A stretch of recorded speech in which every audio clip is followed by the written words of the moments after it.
오늘 우리가 읽은 본문 말씀을 가지고 하나님이 거하시기 위해 세운 공동체, 하나님이 거하시기 위해 세우신 공동체라는 제목으로 함께 말씀을 나누고 은혜 받는 시간 갖기를 원합니다. 오늘 우리가 살펴보고 있는 본문은 출애굽기죠.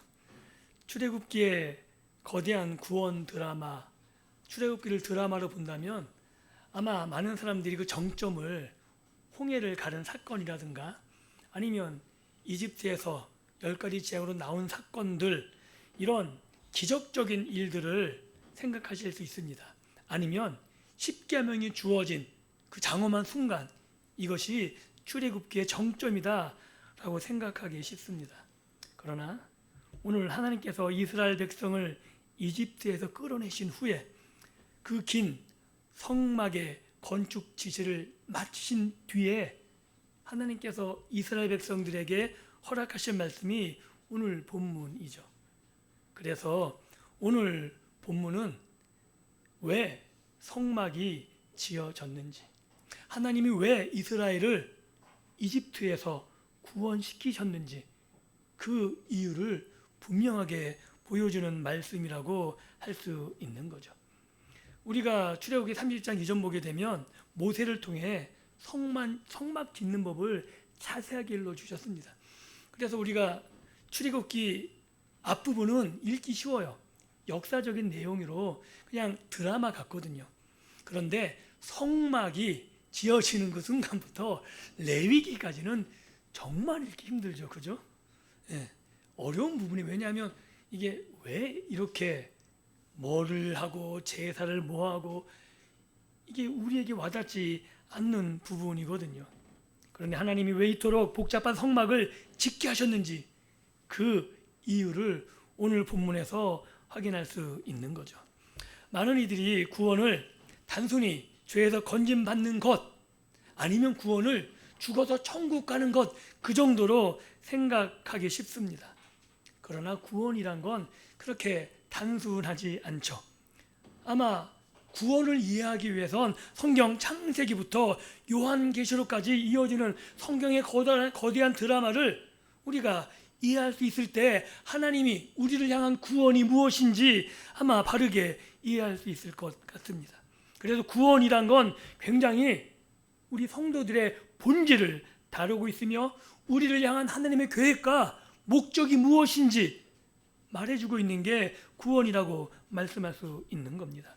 그래서 오늘 우리가 함께 살펴보는 말씀을 통해 성경 전체에 흐르는 하나님의 마음, 우리를 구원하시고자 하시는 하나님의 마음, 그리고 구원받은 백성인 교회, 이 교회를 바라보시며 하나님이 꿈꾸시는 모습들, 그리고 교회를 이루어 우리가 어떻게 이 땅에 살아나가야 되는지 오늘 말씀을 통해 확인하고 함께 하나님의 은혜를 확인할 수 있는 복된 시간 되기를 예수님의 이름으로 축복합니다.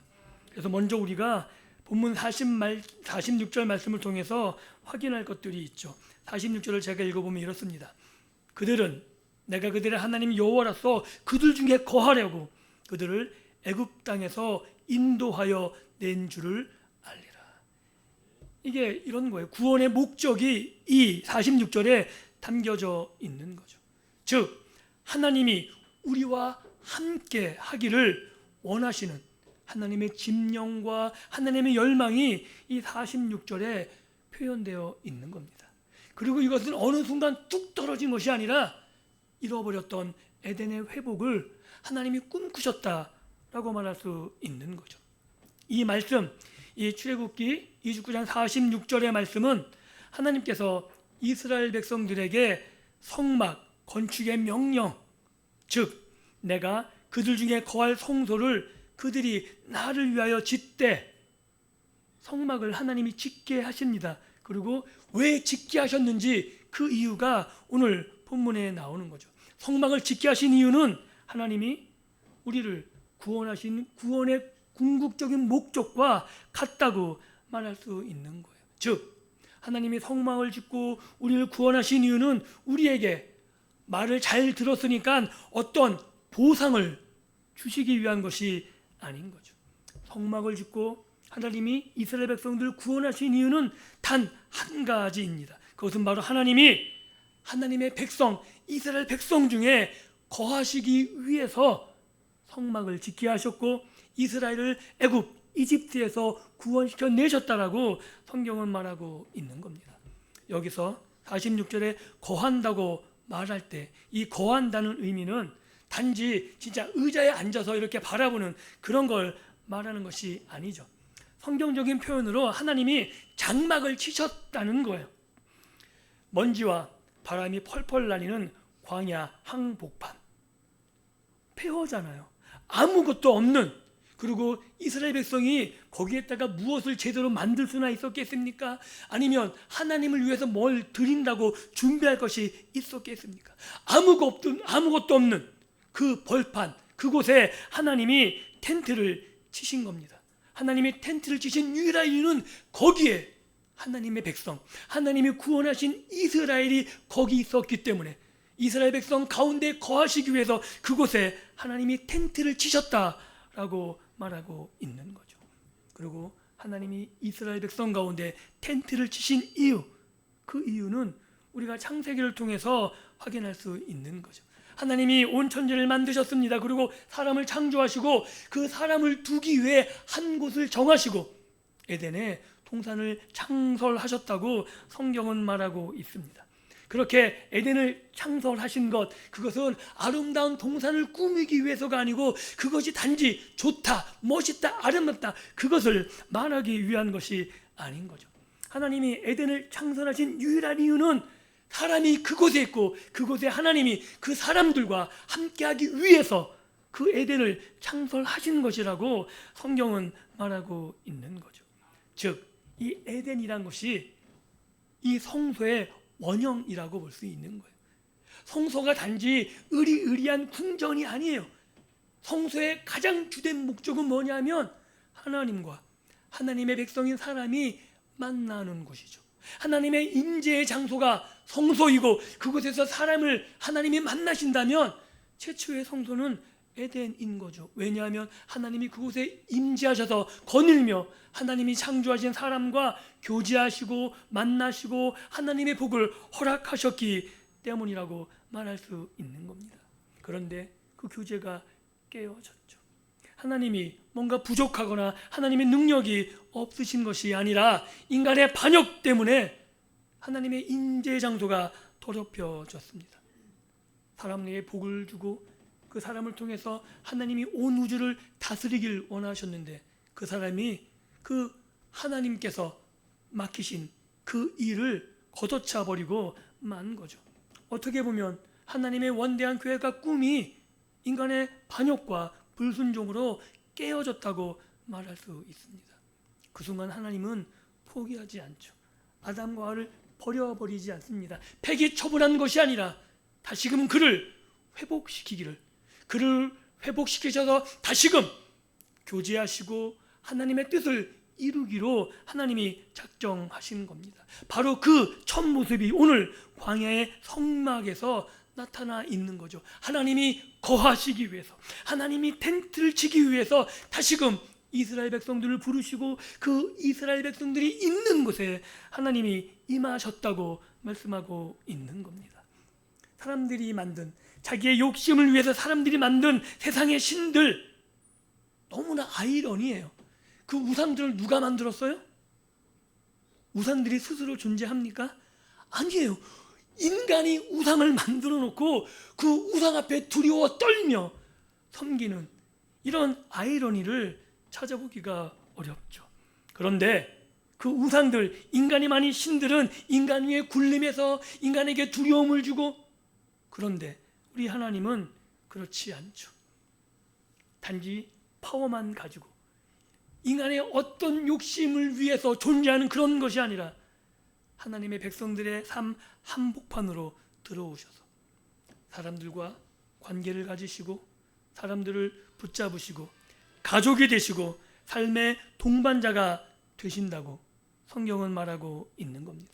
바로 이것이 우리의 구원인 거죠.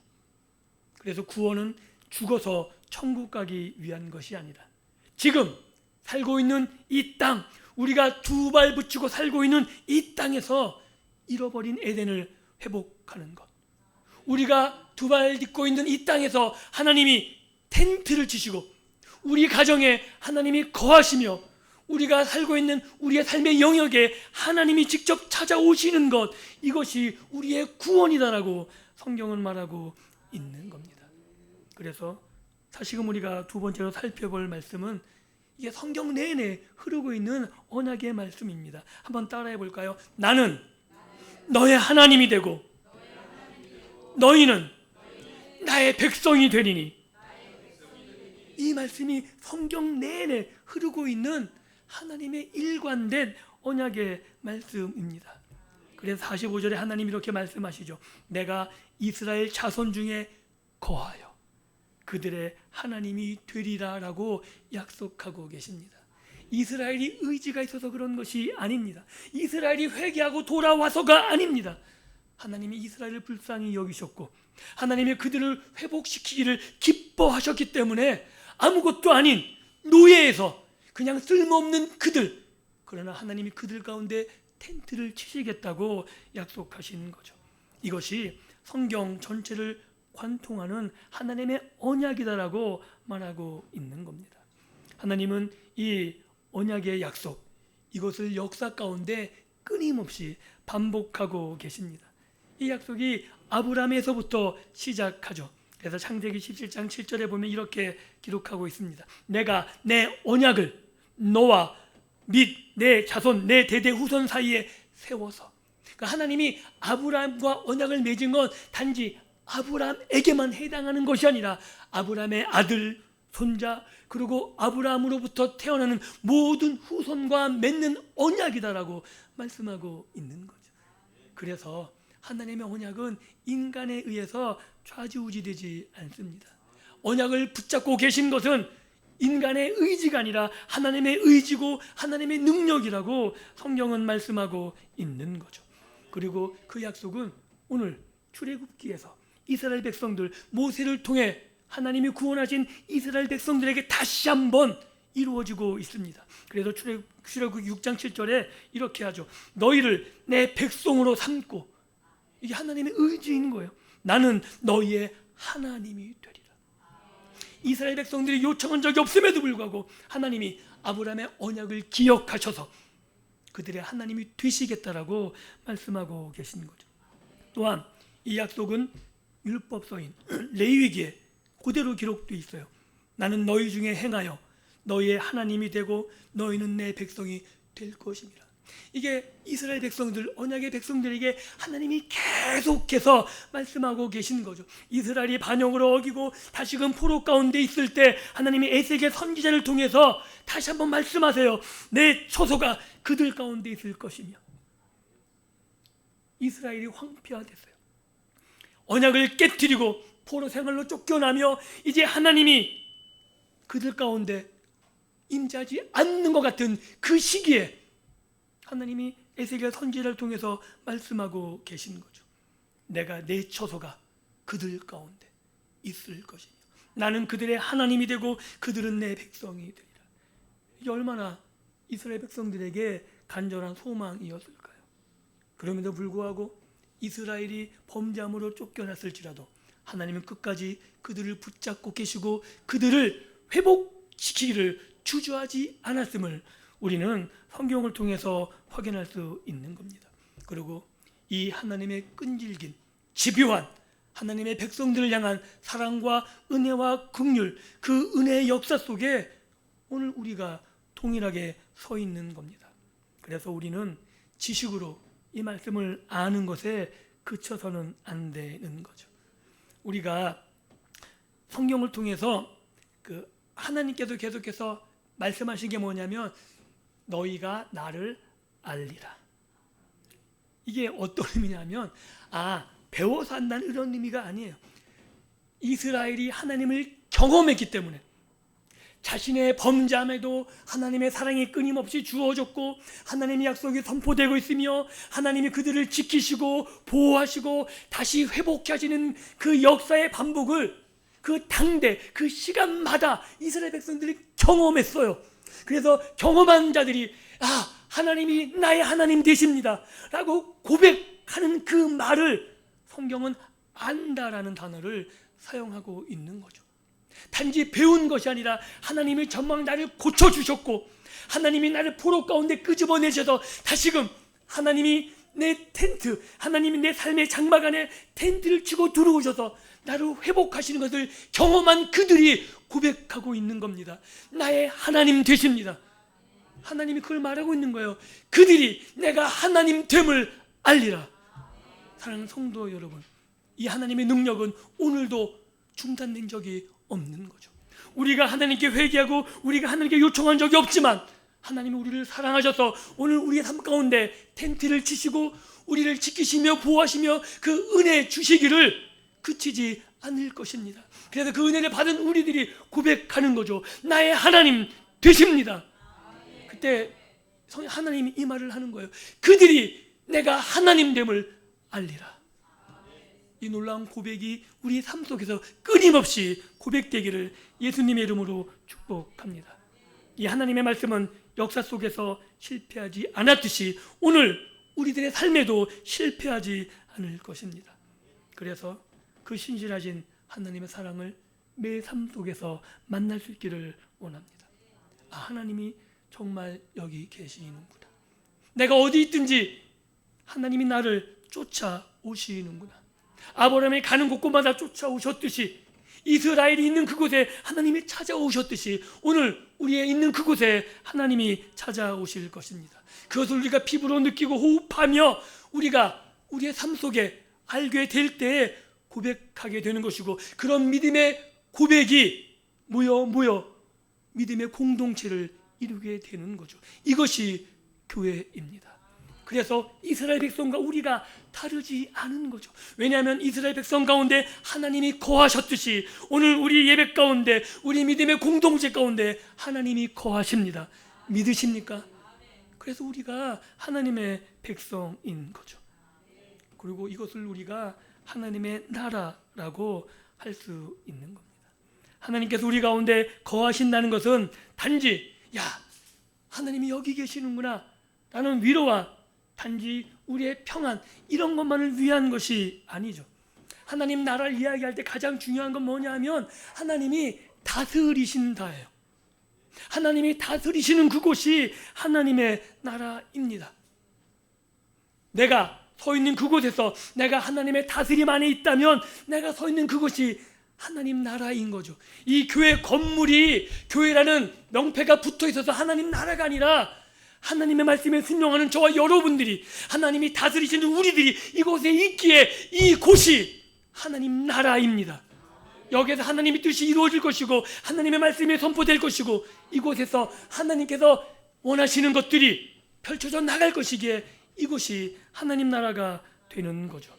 그래서 이집트에서 이스라엘 백성은 바로의 착취를 당했죠.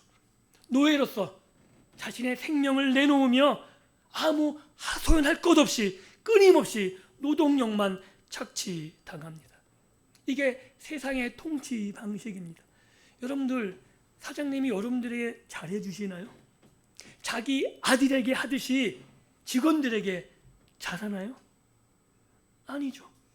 세상은 어떻게 하든지 뽑아내려고 그래요. 그래서 이 자본주의의 제1원칙이 뭔지 아십니까? 최소한의 노력으로 최대한 이익을 얻는 거예요. 그죠? 이런 사기가 어디 있어요? 왜냐하면 내가 뽑힌 만큼 누군가가 잘 사는 거잖아요. 성경의 제1원칙은 뭔지 아십니까? 따라해볼까요? 심는 대로 거둡니다. 우리는 이 은혜를 누리며 우리가 심는 그대로 하나님이 거두게 하심을 믿으며 살 수 있기를 원합니다. 세상은 우리를 착취하려고 그러지만 하나님은 우리를 착취의 대상으로 보지 않으십니다. 하나님이 다스리는 그곳에 정의가 있고 공의가 있고 우리가 심은 대로 거두며 우리가 그것을 나누고 베풀 수 있도록 하나님이 책임지신다고 말하고 있는 거죠. 그래서 하나님 나라는 하나님의 법과 질서가 있는 곳이고 하나님의 사랑과 공의가 다스리는 나라인 거죠. 이 나라를 세우기 위해서 하나님의 백성들 이스라엘을 애굽의 통치에서 구원해 내셔서 하나님의 통치 아래로 부르셨다고 말하고 있는 겁니다. 오늘날 교회도 마찬가지죠. 교회는 하늘나라에 속해 있지 않습니다. 우리가 몸이 붕 떠서 하늘에 떠 있는 것이 아니죠. 우리가 두 발 딛고 있는 서 있는 땅은 대한민국이라는 물리적인 공간에 있는 거죠. 우리는 대한민국 법의 통치를 받습니다. 그러나 동일하게 대한민국 법의 통치 이전에 우리는 하나님의 백성으로서 하나님의 통치를 받고 있음을 믿을 수 있기를 바랍니다. 세상은 돈과 힘이 주인이라고 말하죠. 세상은 내가 남 위에 서야 내가 남 밑에 굴중하지 않는다라고 말해서 더 힘을 가지길, 더 권력을 가지라고 말하고 있습니다. 그런데 성경은 아니라는 거죠. 성경은 내가 주인, 내가 힘과 권력을 가지고 다스리는 게 최고가 아니라 하나님이 나의 주인 되시고 하나님이 나를 다스릴 때 이 땅에 참된 평안이, 참된 기쁨이 나를 통해 이 땅 가운데 펼쳐지고 바로 그것을 누리는 것이 교회다라고 말하는 거죠. 교회는 빈부와 귀천이 없습니다. 교회는 차별이 없는 거죠. 누구나 오라고. 죄인이지만 하나님의 백성으로 하나님의 은혜를 사모하는 모든 자에게 열려져 있는 겁니다. 내가 다스리는 것이 아니라 하나님이 다스리시고 하나님의 다스리심 안에 모두가 평안과 행복을 누리는 나라, 그것이 하나님 나라 교회라고 성경은 말하고 있는 거죠. 세상은 끊임없이 약자를 받고 올라서라고 말하지만 하나님이 통치하는 이곳은 약자를 섬기며 사랑하는 것, 예수님이 그러셨듯이 자기를 내어주고 하나님의 뜻을 누리며 수많은 사람들에게 평안과 행복을 주었듯이 오늘 우리들에게 이 놀라운 은혜의 사명을 부탁하셨다라고 말하고 있는 겁니다.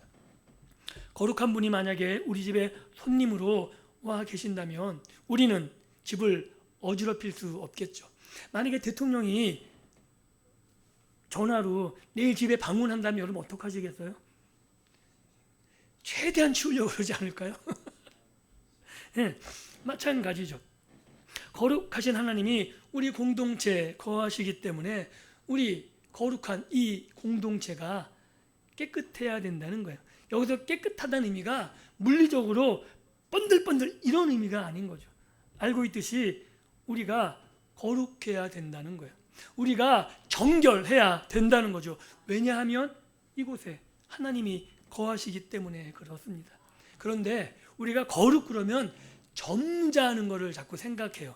동양적인 사고로 좀 무게 잡고 있는, 아니요. 아닙니다. 시끌벅적해도 좋아요. 여러분 천국 그러면 막 어떤 느낌이세요? 요한계시록 보면 천국 되게 시끌벅적합니다. 막 장터같이, 한번 예를 들어볼까요? 면류관 집어 던지잖아요. 막 천사들이 찬송하고 장로들이 찬송, 얼마나 난장판이겠어요. 그런데도 그것이 가장 기쁘고 즐겁고 거룩한 곳인 이유는 그곳엔 죄가 없는 것이죠.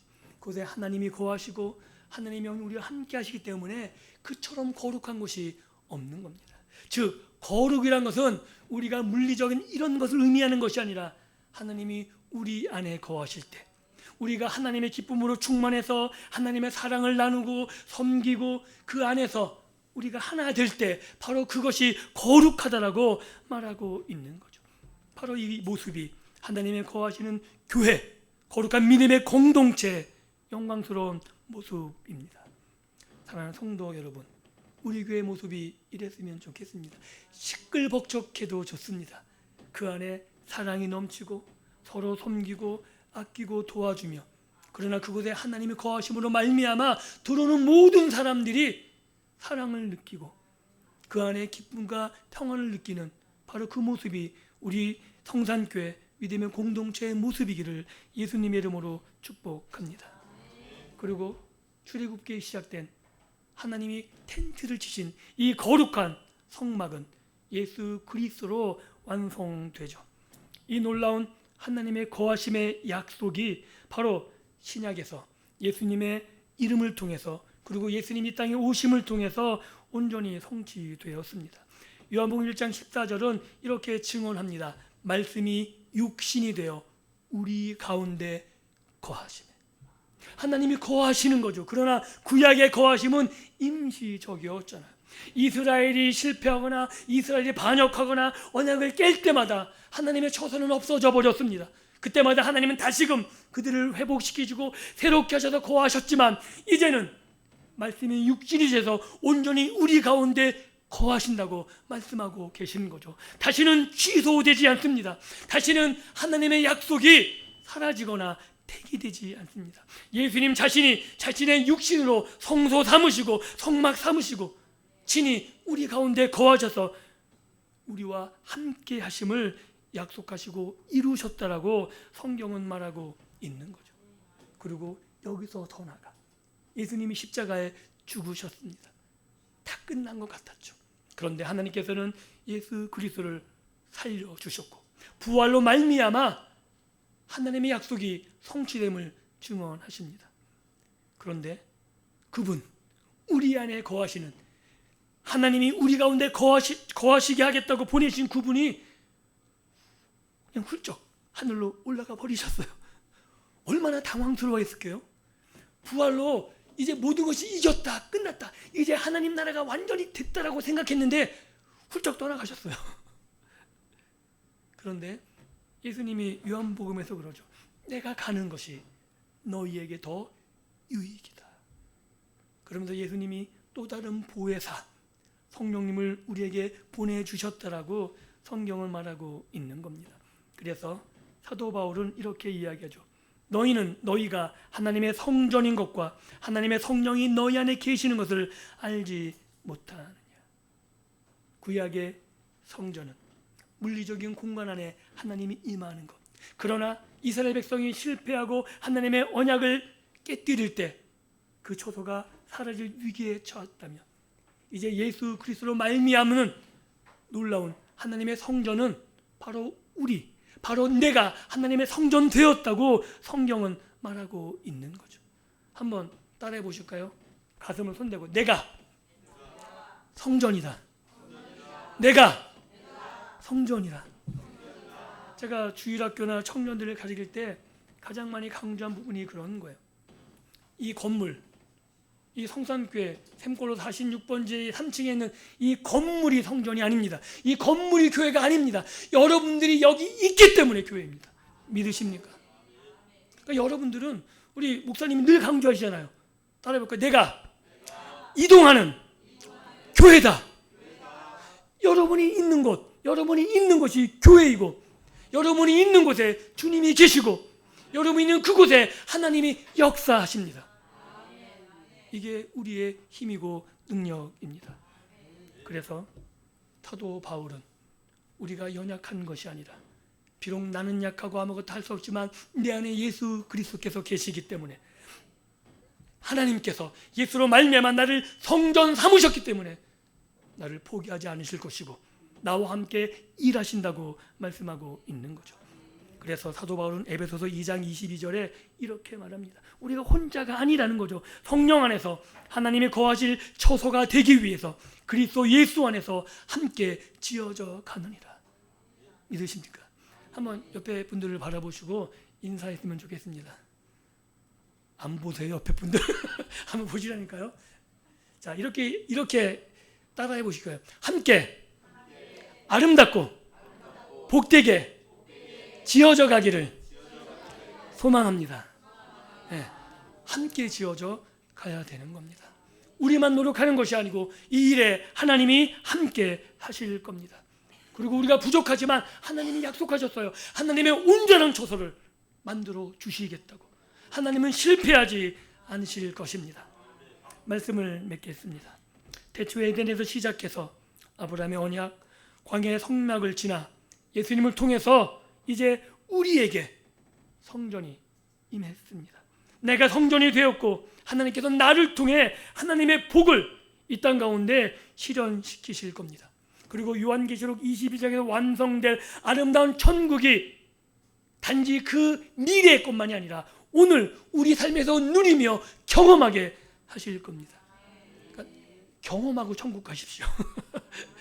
여기서 경험하지 못하면 천국 재미없어요. 왜? 똑같을 거거든요.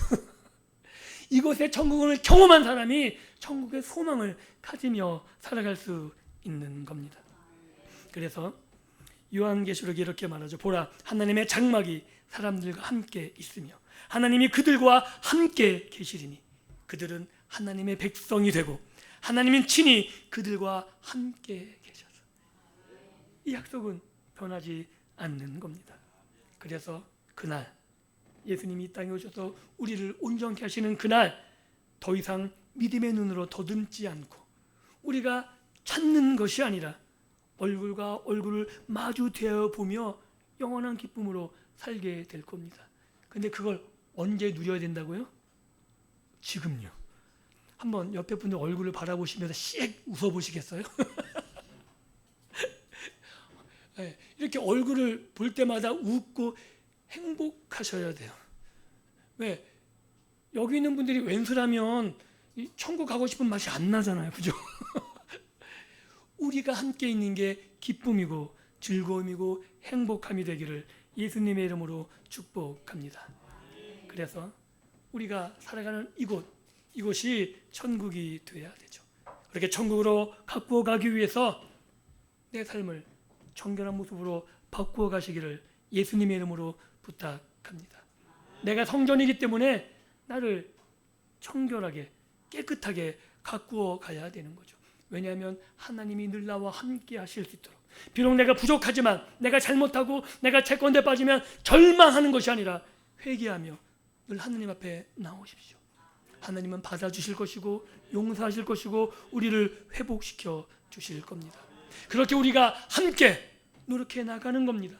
서로 용서하고 보듬어주고 밀어주고 끌어주며 함께 기쁨을 나누고 함께 아파하고 함께 울고 있는 믿음의 공동체를 세워갈 수 있기를 원합니다. 옆에 있는 지체가 조금 부족해도, 그가 나보다 좀 나은 것 같고 너무나 멀리 있는 것 같아도, 아니요, 그렇지 않습니다. 나의 동역자요, 믿음의 동지요, 함께 믿음의 길을 걸어가는 사람들입니다. 그래서 함께 손에 손을 잡고 예수님이 오실 그날을 소망하며 함께 지어져 가야 되는 겁니다. 그리고 이 교회에서만, 이 샘골로 46번지 이 3층 여기서만 교회가 아니라, 여기서만 그냥 인자한 성도가 아니라 여러분들이 있는 모든 곳에서 성도가 되십시오. 여러분이 있는 그 삶의 모든 자리에서 하나님이 거하실 처소가 되십시오. 여러분을 보는 것이 하나님을 보는 것이 되게 하시고, 여러분들이 하는 모든 일들이 예수님이 행하시는 일들이 되게 하십시오. 그래서 여러분이 가는 곳곳마다 여러분을 만나는 모든 사람들이 하나님을 몰라도, 야, 내가 널 보니까 하나님을 보는 것 같다. 내가 예수님은 모르지만 너를 보니까 예수님의 사랑을 할 것 같다 라는 고백을 들으며 정말 하나님께 영광을 돌리며 내가 가는 그 발걸음통에 하나님의 다스리심을 실현하며 살아갈 수 있기를 원합니다. 그래서 오늘 내 안에, 그리고 오늘 우리 믿음의 공동체 안에 거하시는 임마누엘, 하나님이 우리와 함께 하신다는 그 놀라운 약속을 이루어 가시며 우리 교회가 하나님의 집으로, 우리 가정이 하나님의 집으로 든든히 세워져 갈 수 있는 믿음의 복된 삶을 살아갈 수 있기를 예수 그리스도 이름으로 다시 한번 축복합니다. 기도합니다.